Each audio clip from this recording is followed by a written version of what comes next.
माघी पूर्णिमा आई है, पुण्य की छाया लाई है। स्नान दान और ध्यान से हर मन ने पावन माया पाई है। गंगा तट पर भक्त खड़े, भोर की बेला सुहानी है। धूप की किरणें संग कहे, यह तिथि बड़ी दीवानी है। सत्कर्मों की जोत जले, हर पाप धुल जाएगा। जो सच्चे मन से दान करे, वह मोक्ष को पाएगा। करुणा सेवा प्रेम से जीवन को निखराओ। माघी पूर्णिमा के दिन शुभ कर्मों को अपनाओ। माघी पूर्णिमा के दिन शुभ कर्मों को अपनाओ। जय श्री हरि। पंचांग के अनुसार इस साल 12 फरवरी को माघ पूर्णिमा मनाई जाएगी। माघ पूर्णिमा का दिन स्नान दान के कार्यों के लिए खास होता है। इस दिन लक्ष्मी नारायण और चंद्रदेव की पूजा की जाती है। इसके साथ ही पितरों की आत्म शांति के लिए श्राद्ध, तर्पण और पिंड दान के कार्य भी किए जाते हैं। धार्मिक मान्यताओं के अनुसार माघ पूर्णिमा के दिन माँ लक्ष्मी और भगवान विष्णु जी की पूजा करने से साधक के सभी दुख कष्ट दूर होते हैं और जीवन में सुख समृद्धि का वास होता है। पंचांग के अनुसार माघ महीने की शुक्ल पक्ष की पूर्णिमा तिथि 11 फरवरी को शाम 6:55 पर शुरू होगी और अगले दिन शाम को 7:22 पर समाप्त होगी। इसलिए उदया तिथि के अनुसार 12 फरवरी को माघ पूर्णिमा का व्रत रखा जाएगा। इस बार सौभाग्य और शोभन योग के शुभ संयोग में माघ पूर्णिमा मनाई जाएगी। इस योग में धर्म कर्म के उत्तम फलदायी काम माने जाते हैं। माघ पूर्णिमा के दिन सुबह ब्रह्म मुहूर्त में स्नान के बाद दान पुण्य के कार्य करने शुभ माने जाते हैं। इस दिन सुबह 5:19 से लेकर 6:10 तक ब्रह्म मुहूर्त रहेगा। इस दौरान स्नान दान के कार्य किए जा सकते हैं। माघी पूर्णिमा के दिन सुबह 7:02 से 7:05 तक लगभग 3 मिनट तक भद्रा काल रहेगा। इस दौरान शुभ कार्यों की मनाही होती है। इस दिन परेशानियों से छुटकारा पाने के लिए लक्ष्मी नारायण के कई विशेष मंत्रों का जाप करना भी लाभकारी माना जाता है। कहा जाता है कि इससे साधक पर माँ लक्ष्मी और भगवान विष्णु की कृपा बनी रहती है।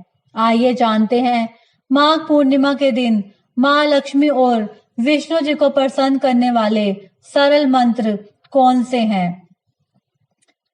विष्णु जी का प्रिय मंत्र है ओम नमो नारायण।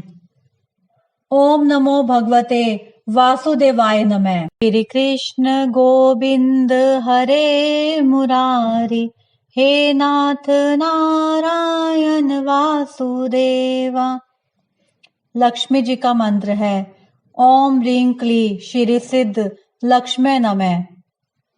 ओम ह्रीं श्रीं महालक्ष्मै नमः। चंद्रदेव जी का मंत्र है ओम ऐं क्ली सोमाय नमः। आप इन मंत्रों में से किसी भी मंत्र का जाप कर सकते हैं।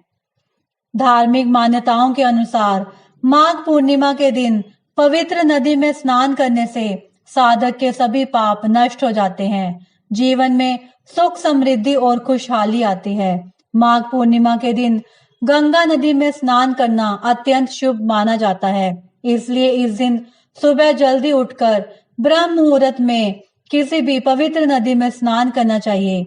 मान्यता है कि इससे आध्यात्मिक उन्नति, पुण्य और मोक्ष की प्राप्ति होती है।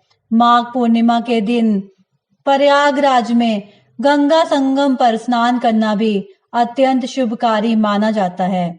माघ पूर्णिमा के दिन अन्न, धन, तिल, गुड़ और घी का दान करना भी बेहद शुभ माना जाता है। इस दिन पितरों की आत्मा की शांति के लिए श्राद्ध, तर्पण और पिंड दान भी किया जाता है।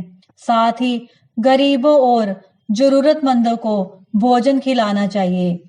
माघ पूर्णिमा के दिन कुछ विशेष उपाय भी फलदायी माने जाते हैं। इस दिन सुबह जल्दी उठकर भगवान विष्णु और माँ लक्ष्मी की पूजा करनी चाहिए। ऐसा करने से घर में कभी भी धन की कमी नहीं होगी और आपके परिवार पर ईश्वर का आशीर्वाद बना रहेगा। माघ पूर्णिमा के दिन पीपल के पेड़ की पूजा करना काफी शुभ माना जाता है। पीपल के पेड़ में भगवान विष्णु का वास माना जाता है। माघ पूर्णिमा के दिन पीपल के पेड़ पर दूध मिश्रित जल चढ़ाएं और सायंकाल में घी का दीपक जलाएं। बहुत समय पहले की बात है। काशी नगरी में एक साधु रहते थे। उनका नाम था महात्मा हरिदास। वे सच्चे हृदय वाले, दयालु और धर्मपरायण थे। उनका मानना था कि दान वही सार्थक होता है जब वह सच्चे मन से और बिना किसी लालसा के किया जाए।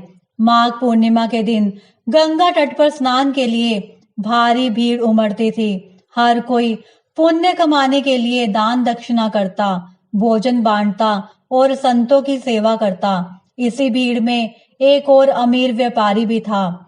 उनका नाम था सेठ विष्णुदास। वह बहुत धनवान था, परंतु उसके मन में घमंड था। वह सोचता था कि जितना बड़ा दान करेगा उसकी उतनी ही अधिक प्रशंसा होगी। उसने नदी किनारे एक बड़ा मंच बनवाया और वहां सोने चांदी के सिक्के, रत्न और वस्त्रों का ढेर लगा दिया। जो कोई भी आता उसे कुछ न कुछ मिल जाता। लेकिन सेठ हर किसी को एहसान जता कर देता ताकि लोग उसकी जय जयकार करें। उसी समय एक गरीब ब्राह्मण वहां आया। वह बहुत भूखा था और कई दिनों से अन्न का एक दाना भी उसके पेट में नहीं गया था। वह सेठ के पास गया और हाथ जोड़कर कहा, सेठ जी, मैं कई दिनों से भूखा हूँ, क्या मुझे थोड़ा भोजन मिल सकता है? सेठ ने उसे ऊपर से नीचे तक देखा और हंसते हुए कहा, भूखे हो तो भोजन मांगने की बजाय मेहनत क्यों नहीं करते? दान लेना तो आसान है पर कमाना मुश्किल है।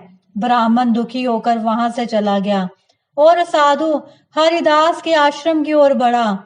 महात्मा हरिदास ने ब्राह्मण को देखा और प्रेम पूर्वक अपने हाथों से रोटी और सादा भोजन परोसा। भूखे ब्राह्मण की आंखों में आंसू आ गए। उसने कहा, महात्मा जी, आपने जो प्रेम दिया वह अमूल्य है, वह सच्चा दान है।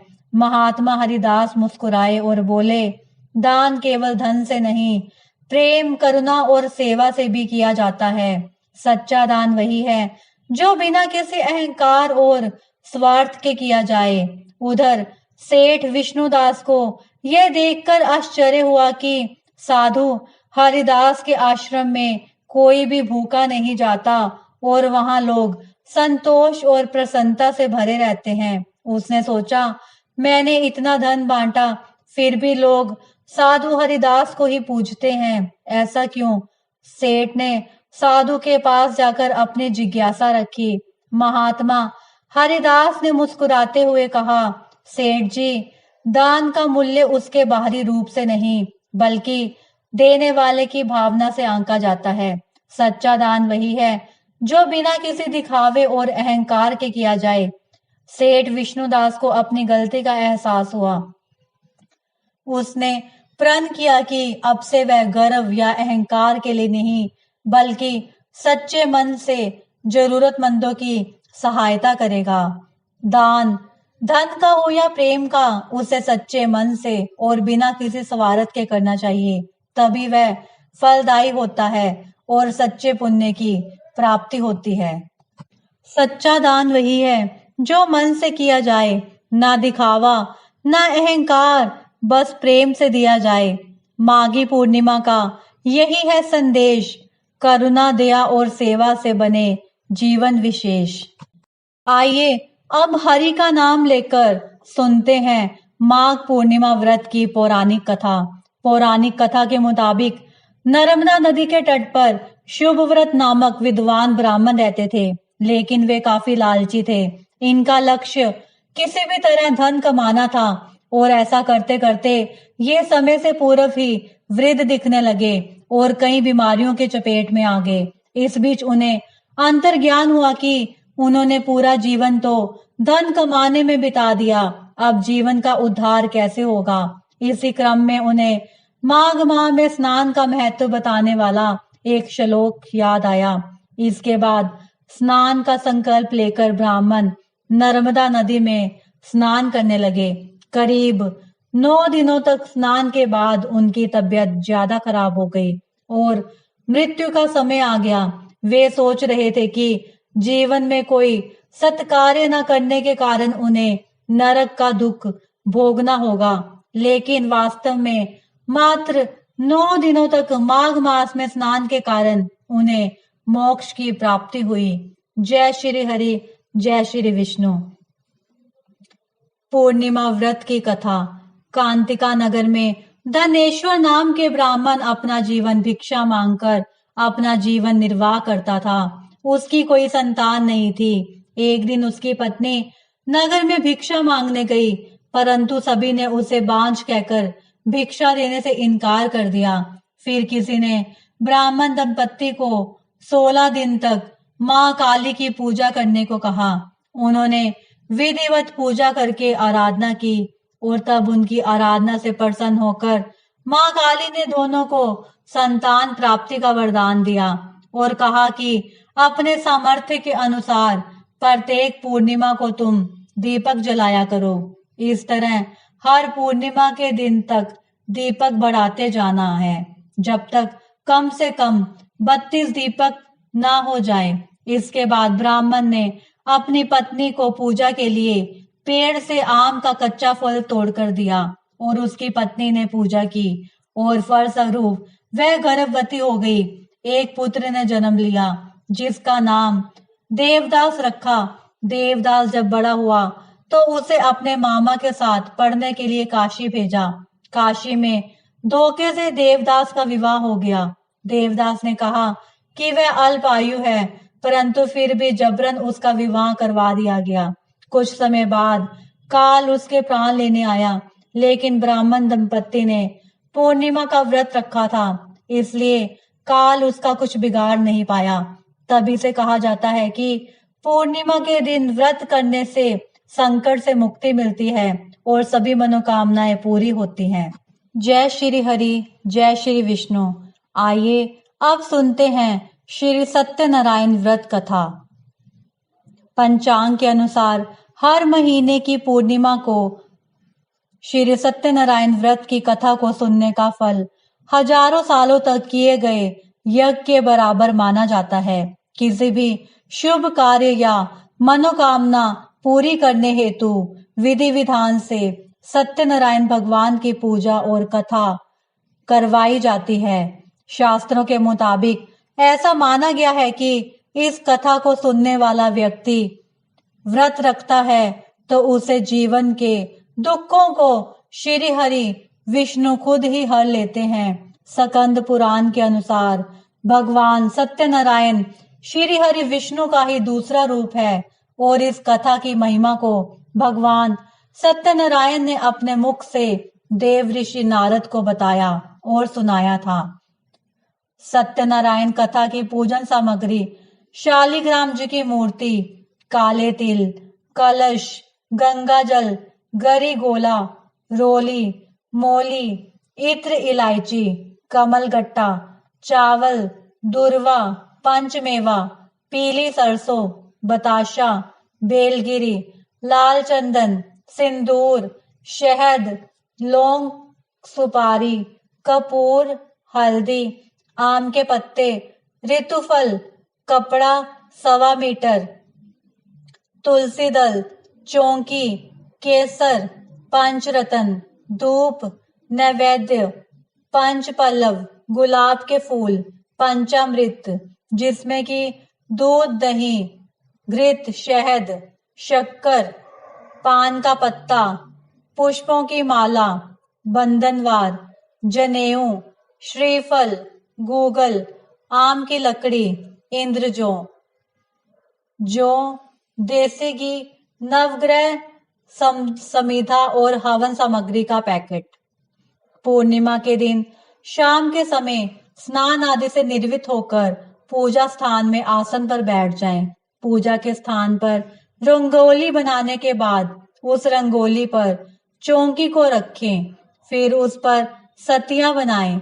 उस सतिया पर केले के पत्ते रखें। सुंदर सिंहासन पर भगवान का चित्र अथवा शालिग्राम जी की और गणेश जी की मूर्ति विराजमान करने के बाद कलश रखें। सबसे पहले कलश की पूजा करें, फिर श्री गणेश, गौरी, वरुण, विष्णु आदि सब देवताओं का ध्यान करके पूजन करें और संकल्प लें कि मैं श्री सत्यनारायण भगवान का पूजन तथा कथा का श्रवण करूंगा या करूंगी। फिर पुष्प हाथ में लेकर सत्यनारायण भगवान का ध्यान करें। यज्ञोपवीत पुष्प, धूप, नैवेद्य आदि से युक्त होकर स्तुति करें। हे भगवान, मैंने श्रद्धा पूर्वक फल, जल आदि सब सामग्री आपको अर्पण की है। अब आप इसे स्वीकार कीजिए।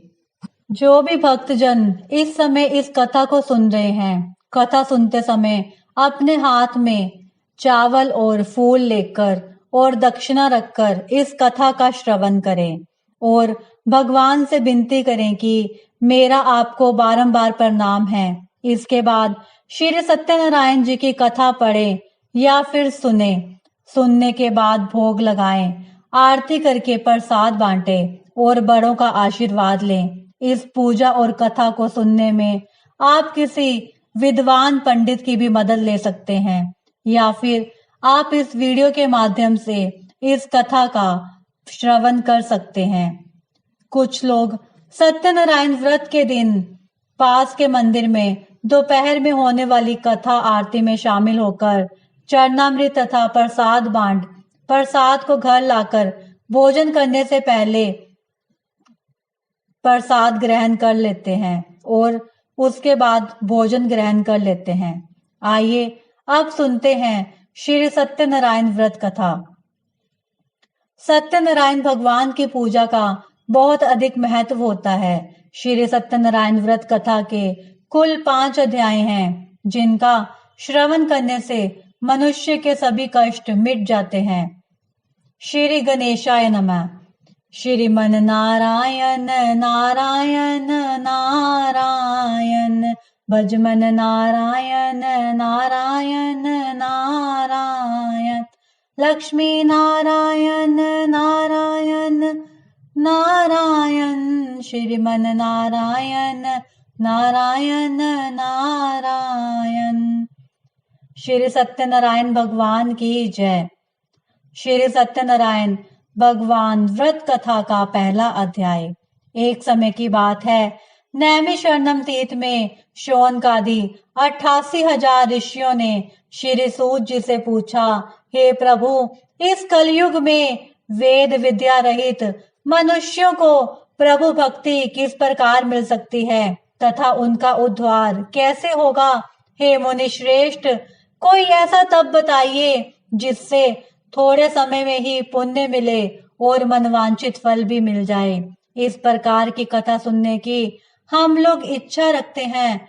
सभी शास्त्रों के ज्ञाता सूत जी बोले, हे वैष्णवों में पूज्य, आप सभी ने प्राणियों के हित की बात पूछी है, इसलिए मैं एक ऐसे श्रेष्ठ व्रत के बारे में आप लोगों को जरूर बताऊंगा, जिसके बारे में नारद जी ने लक्ष्मी नारायण जी से पूछा था और लक्ष्मीपति श्री हरि जी ने नारद जी से कहा था।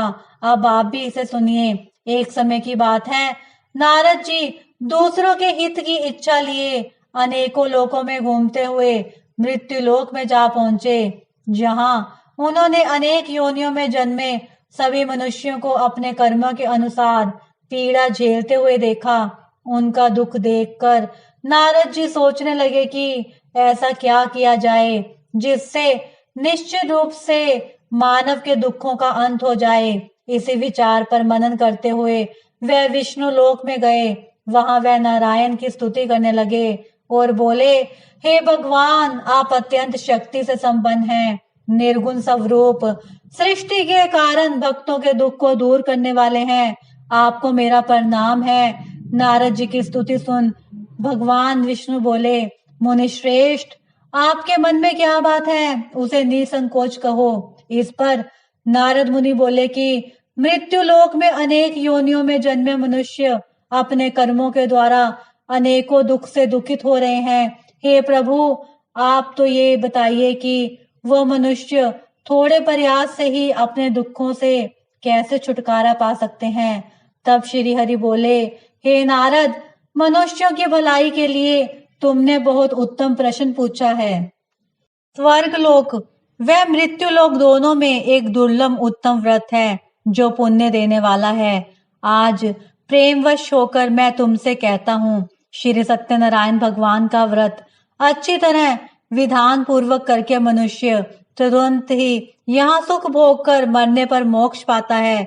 श्री हरि के वचन सुन नारद जी बोले कि उस व्रत का फल क्या है प्रभु, और उसका विधान क्या है? यह व्रत किसने किया था? इस व्रत को किस दिन करना चाहिए? आप सब कुछ विस्तार से बताएं। नारद जी की बात सुनकर फिर श्री हरि जी बोले, दुख व शोक को दूर करने वाला, यह सभी स्थानों पर विजय दिलाने वाला है। मानव को भक्ति व श्रद्धा के साथ शाम को श्री सत्यनारायण की पूजा धर्म परायण होकर ब्राह्मणों व बंधुओं के साथ करने से यथाशक्ति अनुसार भक्ति भाव से भगवान का भोग लगाएं, आरती गाएं और ब्राह्मणों सहित बंधु बांधवों को भी भोजन कराएं। उसके बाद स्वयं भोजन करें, कीर्तन भजन के साथ भगवान की भक्ति में लीन हो जाएं। इस तरह से सत्यनारायण भगवान का यह व्रत करने पर मनुष्य की सारी इच्छाएं निश्चित रूप से पूरी होती हैं। इस काल अर्थात कलयुग में मृत्यु लोक में मोक्ष का यही एक सरल उपाय बताया गया है। श्रीमन नारायण नारायण नारायण, भजमन नारायण नारायण नारायण, लक्ष्मी नारायण नारायण नारायण, श्रीमन नारायण नारायण नारायण। सब बोलो श्री सत्यनारायण भगवान की जय। सत्यनारायण व्रत कथा का प्रथम अध्याय संपूर्ण। जय श्री हरि। श्री सत्यनारायण भगवान व्रत कथा दूसरा अध्याय। सूत जी बोले, हे ऋषियों, जिसने पहले समय में इस व्रत को किया था उसका इतिहास कहता हूँ, ध्यान से सुनो। सुंदर काशीपुरी नगरी में एक अत्यंत निर्धन ब्राह्मण रहता था। भूख प्यास से परेशान वह धरती पर घूमता रहता था। ब्राह्मणों से प्रेम करने वाले भगवान ने एक दिन ब्राह्मण का वेश धारण कर उसके पास जाकर पूछा, हे विप्र, नित्य दुखी होकर तुम पृथ्वी पर क्यों घूमते हो? दीन ब्राह्मण बोला, मैं निर्धन ब्राह्मण हूँ, भिक्षा के लिए धरती पर घूमता हूँ। यदि आप इसका कोई उपाय जानते हो तो बताइए। वृद्ध ब्राह्मण रूपी भगवान ने कहा कि श्री सत्यनारायण भगवान मनवांछित फल देने वाले हैं, इसलिए तुम उनका पूजन करो। इसे करने से मनुष्य सभी दुखों से मुक्त हो जाता है। वृद्ध ब्राह्मण बनकर आए श्री सत्यनारायण भगवान उस निर्धन ब्राह्मण को व्रत का सारा विधान बताकर अंतर ध्यान हो गए। अगले दिन सुबह उठने के साथ ही उस बूढ़े ब्राह्मण ने मन में संकल्प लिया कि श्री सत्यनारायण भगवान का व्रत करूंगा, और फिर अपने नित्य कामों से निर्वित होकर वह भिक्षा के लिए चल पड़ा। उस दिन उसे भिक्षा में बहुत सा धन प्राप्त हुआ। उसी धन से उसने परिवार के साथ भगवान श्री सत्यनारायण की पूजा की। वह उनका व्रत रखा। इस व्रत के करने के कुछ दिन बाद उसके सभी दुखों और कष्ट दूर होने लगे, और देखते ही देखते वह एक संपन्न और अनेक संपत्तियों का मालिक बन गया। तब हर महीने की पूर्णिमा के दिन वे ब्राह्मण सत्यनारायण की पूजा में व्रत करने लगा। इस प्रकार श्री सत्यनारायण भगवान के इस व्रत को करके वह श्रेष्ठ और ब्राह्मण सभी पापों और गरीबी से मुक्त हो गया, और उसने एक दुर्लभ मोक्ष प्रद को प्राप्त किया। इस तरह से भगवान श्री सत्यनारायण के व्रत को जो मनुष्य करेगा वह सभी प्रकार के पापों से छूटकर मोक्ष को प्राप्त होगा।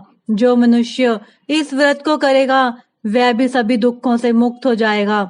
सूत जी बोले कि इस तरह से नारद जी से नारायण जी का कहा हुआ श्री सत्यनारायण व्रत को मैंने तुमसे कहा। हे विप्रो, मैं अब और क्या कहूँ? ऋषि बोले, हे मुनिवर, संसार में उस विप्र से सुनकर और किस किस ने इस व्रत को किया हम सब इस बात को सुनना चाहते हैं, इसके लिए हमारे मन में श्रद्धा का भाव है। सूत जी बोले, हे मुनियों, जिस जिसने इस व्रत को किया वह सब सुनो। एक समय वही विप्र धन व ऐश्वर्य के अनुसार अपने बंधु बांधवों के साथ इस व्रत को करने को तैयार हुआ। उसी समय एक लकड़ी बेचने वाला बूढ़ा आदमी आया और लकड़ियां बाहर रखकर अंदर ब्राह्मण के घर में गया। प्यास से दुखी वह लकड़हारा उनको व्रत करते देख विप्र को नमस्कार कर पूछने लगा कि आप यह क्या कर रहे हैं तथा इसे करने से आपको क्या फल मिलेगा, कृपया करके मुझे भी बताएं। ब्राह्मण ने कहा कि सब मनोकामनाओं को पूर्ण करने वाला यह श्री सत्यनारायण भगवान का व्रत है। इनकी कृपा से ही मेरे घर में धन धान्य आदि की वृद्धि हुई है। विप्र से सत्यनारायण व्रत के बारे में जानकर लकड़हारा बहुत प्रसन्न हुआ। चरणामृत लेकर वह प्रसाद खाने के बाद वह अपने घर गया। लकड़हारे ने अपने मन में संकल्प किया कि आज लकड़ी बेचने से जो धन मिलेगा उसी से श्री सत्यनारायण भगवान का उत्तम व्रत करूंगा। मन में इस विचार को ले बूढ़ा आदमी सिर पर लकड़ियां रख उस नगर में बेचने गया, जहां उसे अपनी लकड़ियों का दाम पहले से 4 गुना अधिक मिला। बूढ़ा प्रसन्नता के साथ पैसे लेकर श्री सत्यनारायण भगवान की मूर्ति और व्रत की अन्य सामग्रियां लेकर अपने घर गया। वहां उसने अपने परिवारजनों को बुलाकर विधि विधान से श्री सत्यनारायण भगवान का पूजन और व्रत किया।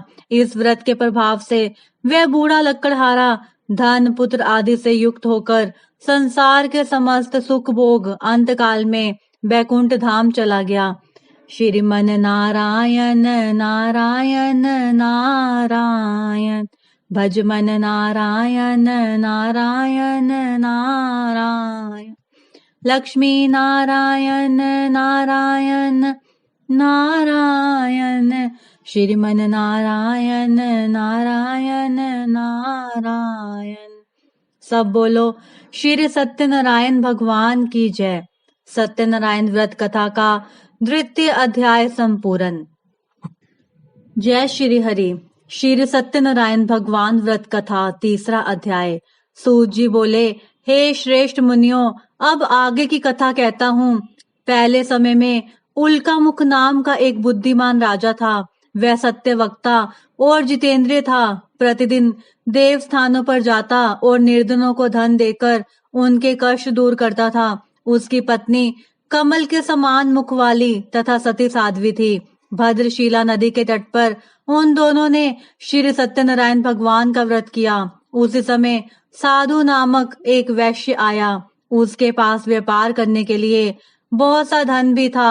राजा को व्रत करते देखकर वह विनय के साथ पूछने लगा, हे राजन, भक्ति भाव से पूर्ण होकर आप यह क्या कर रहे हैं? मैं सुनने की इच्छा रखता हूँ, तो आप कृपा करके मुझे बताएं। राजा बोला, मैं अपने बंधु बांधवों के साथ पुत्र आदि की प्राप्ति के लिए श्री सत्यनारायण भगवान का व्रत व पूजन कर रहा हूँ। राजा के वचन सुन साधु आदर से बोला, हे राजन, मुझे इस व्रत का सारा विधान कहिए। मैं भी इस व्रत को करूंगा। मेरी भी संतान नहीं है और इस व्रत को करने से निश्चित रूप से मुझे संतान की प्राप्ति होगी। राजा से व्रत का सारा विधान सुन व्यापार से निर्वित हो वह अपने घर गया। साधु ने अपनी पत्नी को संतान देने वाले इस व्रत का वर्णन कह सुनाया और कहा कि जब मेरी संतान होगी तब मैं इस व्रत को करूंगा। साधु ने इस तरह के वचन अपनी पत्नी लीलावती से कहे।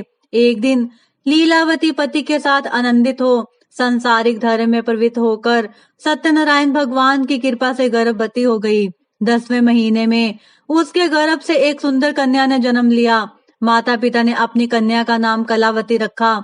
एक दिन कलावती के माँ लीलावती ने अपने पति को याद दिलाया कि आपने श्री सत्यनारायण भगवान के जिस व्रत को करने का संकल्प किया था उसे करने का समय आ गया है।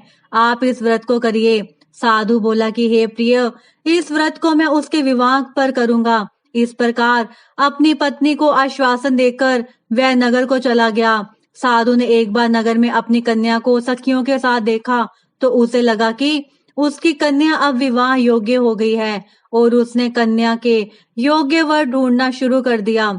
एक दिन साधु की बात को ध्यान में रखते हुए एक नगर में पहुंचा और वहां देखभाल कर लड़की के सुयोग्य वनिक पुत्र को ले आया। सुयोग्य लड़के को देखकर साधु ने बंधु बांधवों को बुलाकर अपनी पुत्री का विवाह कर दिया। लेकिन दुर्भाग्य की बात यह है कि साधु ने अभी भी श्री सत्यनारायण भगवान का व्रत नहीं किया। इस पर श्री भगवान क्रोधित हो गए और श्राप दे दिया। अपने कार्य में कुशल साधु बनिया जमाई को लेकर समुन्दर के पास स्थित होकर रत्नासारपुर नगर में गया। वहां जाकर दामाद ससुर दोनों मिलकर चंद्रकेतु राजा के नगर में व्यापार करने लगे। एक दिन भगवान श्री सत्यनारायण की माया से एक चोर राजा का धन चुराकर भाग रहा था। उसने राजा के सिपाहियों को अपना पीछा करते हुए देख चुराया हुआ धन वहां रख दिया जहां साधु अपने जमाई के साथ ठहरा हुआ था। राजा के सिपाहियों ने साधु वैश्य के पास राजा का धन पड़ा देखा तो वह ससुर जमाई दोनों को बांधकर प्रसन्नता से राजा के पास ले गए और कहा कि उन दोनों चोरों ने को हम पकड़ लाए हैं। अब आगे की कार्रवाई आप करने की आज्ञा दे। राजा की आज्ञा से उन दोनों को कठिन कारावास में डाल दिया गया और उनका सारा धन भी उनसे छीन लिया गया। श्री सत्यनारायण भगवान से श्राप से साधु की पत्नी भी बहुत दुखी हुई। घर में जो धन रखा था उसे चोर चुरा ले गए। शारीरिक तथा मानसिक पीड़ा वह भूख प्यास से अति दुखी हो अन्न की चिंता में कलावती एक ब्राह्मण के घर गई। वहां उसने श्री सत्यनारायण भगवान का व्रत होते देखा। फिर कथा भी सुनी। वह प्रसाद ग्रहण कर रात को घर वापस आई। माता के कलावती से पूछा कि हे पुत्री, अब तक तुम कहाँ थी? तेरे मन में क्या है? कलावती ने अपनी माता से कहा, हे माता, मैंने एक ब्राह्मण के घर में श्री सत्यनारायण भगवान का व्रत देखा है। कन्या के वचन सुन लीलावती भगवान के पूजन की तैयारी करने लगी। लीलावती ने परिवार व बंधुओं सहित श्री सत्यनारायण भगवान का पूजन किया और उनसे वर मांगा कि मेरे पति तथा जमाई शीघ्र घर आ जाएं।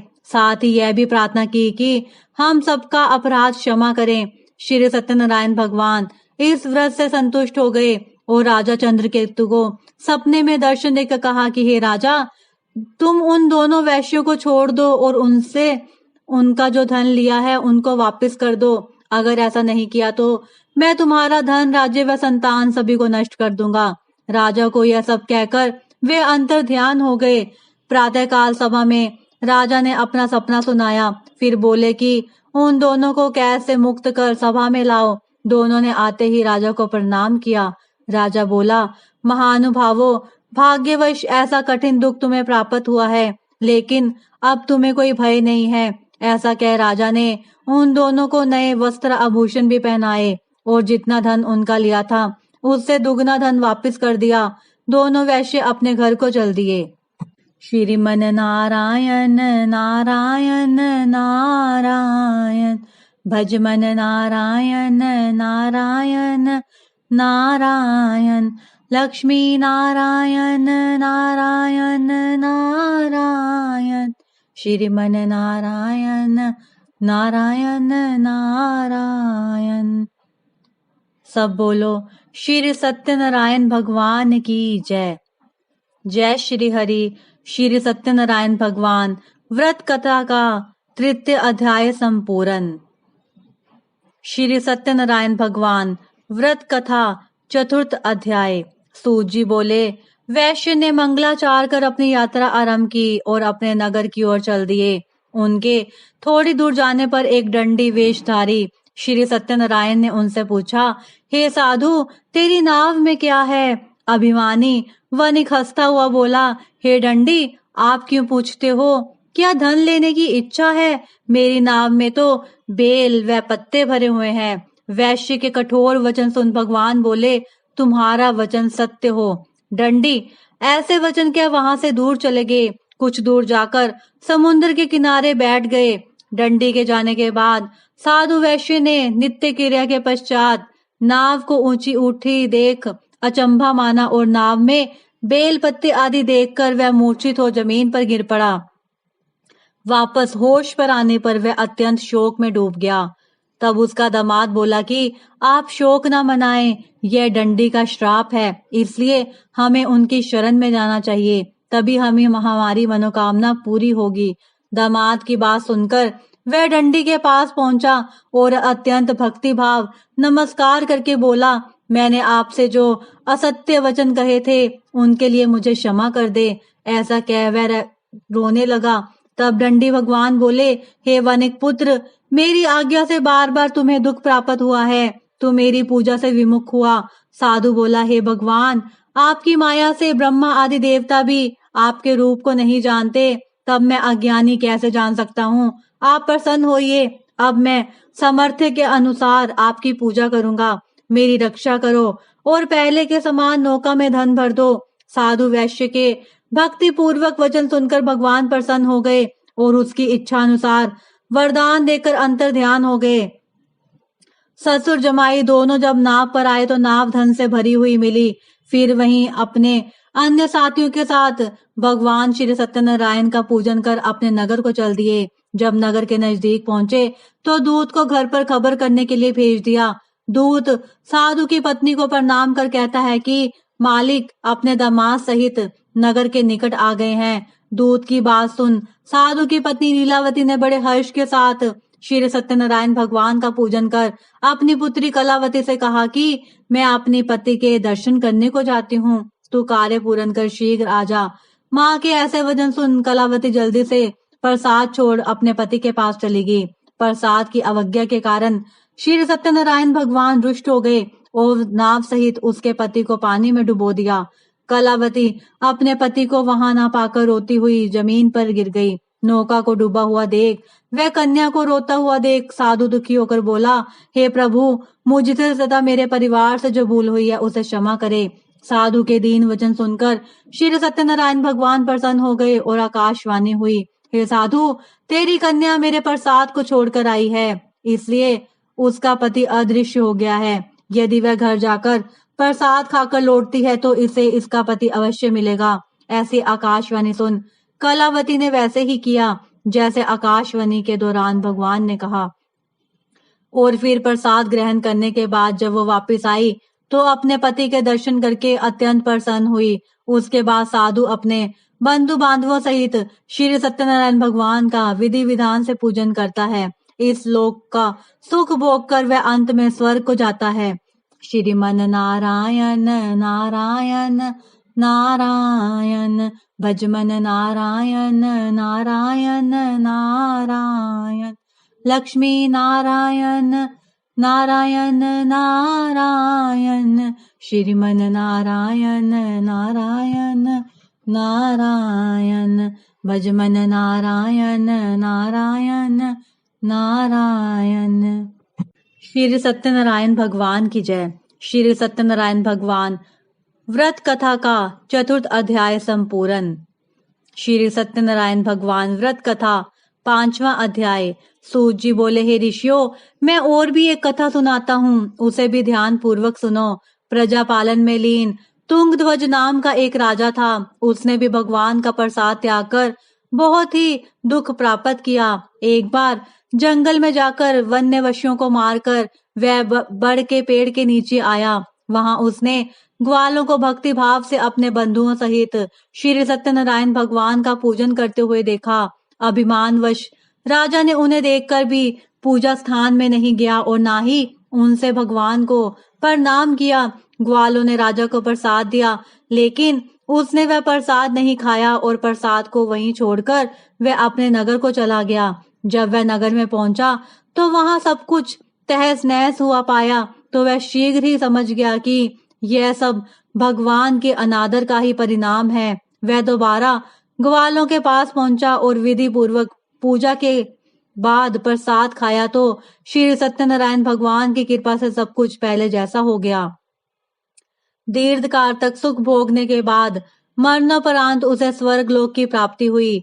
जो मनुष्य परम दुर्लभ इस व्रत को करेगा तो भगवान सत्यनारायण की अनुकंपा से उसे धन धान्य की प्राप्ति होगी। निर्धन धनी हो जाता है और भय मुक्त जीवन जीता है।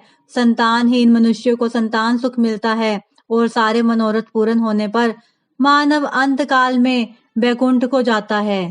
अब सूत जी बोले, जिन्होंने पहले इस व्रत को किया है, अब उनके दूसरे जन्म की कथा कहता हूँ।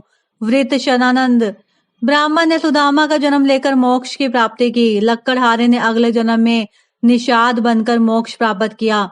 उल्का मुख नाम का राजा दशरथ होकर बैकुंठ को गए।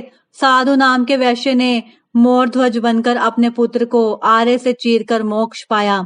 महाराज तुंगध्वज ने स्वयंभू होकर भगवान में भक्ति युक्त होकर मोक्ष को प्राप्त किया।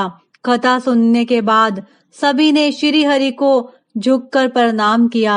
श्रीमन नारायण नारायण नारायण, भजमन नारायण नारायण नारायण, लक्ष्मी नारायण नारायण नारायण, श्रीमन नारायण नारायण नारायण। श्री सत्यनारायण भगवान की जय।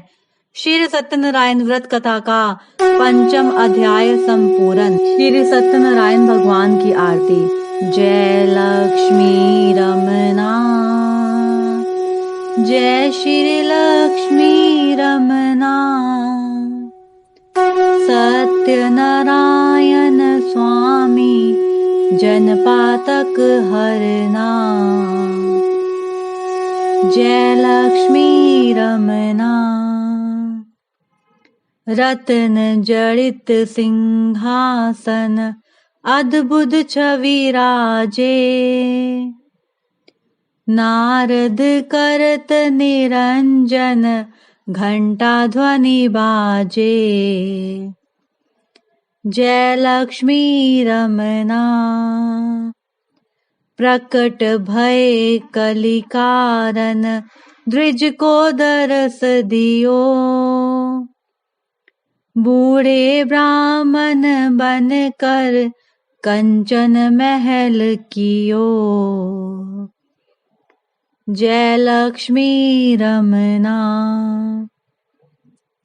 दुर्बल भील कठारो जिन पर कृपा करी, चंद्रचूड़ एक राजा जिनकी विपत हरी, जय लक्ष्मी रमना। वैश्य मनोरथ पायो श्रद्धा तज दीन हूँ, सो फल फल भोग्यो प्रभु जी फिर अस्तुति कीन हो, जय लक्ष्मी रमना। भक्ति भाव के कारण छिन छिन रूप धर्यो,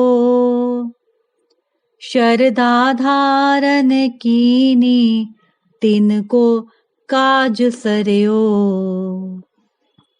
जय लक्ष्मी रमना। ग्वाल बाल संग राजा वन में भक्ति करी, मन वांछित फल दीन हो दीन दयालु हरि, जय लक्ष्मी रमना। चढ़त प्रसाद सवायो कदली फल मेवा, धूप दीप तुलसी से राजी सत्य देवा, जय लक्ष्मी रमना। सत्य नारायण जी की आरती जो कोई नर गावे, तन मन धन सुख संपत्ति मन वांछित फल पावे, जय लक्ष्मी रमना। श्री सत्य नारायण जी की आरती जो कोई नर गावे, तन मन धन सुख संपत्ति मन वांछित फल पावे, जय लक्ष्मी रमना। सब बोलो श्री सत्यनारायण भगवान की जय। जय माँ लक्ष्मी। जो भी इस व्रत कथा को सुनता है और ध्यान से श्री प्रभु का नाम जपता है, उनके सभी मनोरथ पूर्ण होते हैं। यदि आप इस चैनल पर नए हैं तो हमारे चैनल प्रभु के प्यारे को सब्सक्राइब करें और इस वीडियो को अधिक से अधिक शेयर करें और लाइक करें। धन्यवाद। मिलेंगे अगली वीडियो में एक नई कथा के विषय के साथ। तब तक के लिए जय श्री हरि, जय श्री विष्णु।